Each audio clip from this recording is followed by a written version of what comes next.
It-tlieta filgħodu ġie mitmum il-każ ġudizzjarju fil-konfront ta' 6 ex-kunsillieri u sindki li 14-il sena ilu kienu ġew akkużati li frodaw lill-Kumitat tar-Reġjuni tal-Unjoni Ewropea.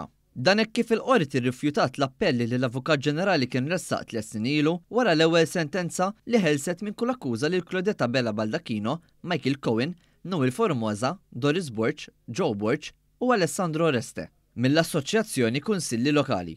Huma kienu akkużati li f'Novembru tal-2010 u fix-xhur jew is-snin ta' qabel kienu frodaw lill-Kummissjoni Ewropea u lill-Gvern Malti.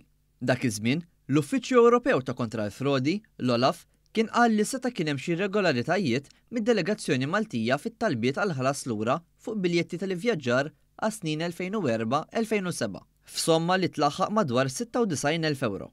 Mill-istħarriġ tal-Pulizija Lokali kien irriżulta li kienu jinħarġu żewġ riċevuti għal kull vjaġġ bi prezzijiet differenti.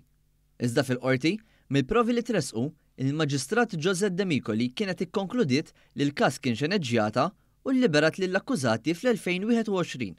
Peress li l-Avukat Ġenerali kien appella mis-sentenza, il-każ kompla jkarkar 3 snin oħra biex issa, it-tnejn filgħodu, il-qorti tal-appelli rrifjutatu. L-avukati Manuel Mallija, Arta Razzoppardi u Ezekiel Bsajla deru għas-6 ex uffiċjali.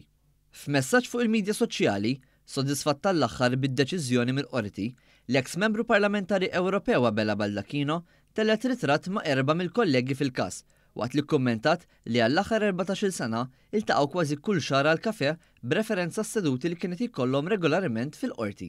Nieqes mir-ritratt kien hemm l-eks sindku tal-Mellieħa Joe Borch, li sfortunatament laħaq miet qabel intemmu l-proċeduri kollha.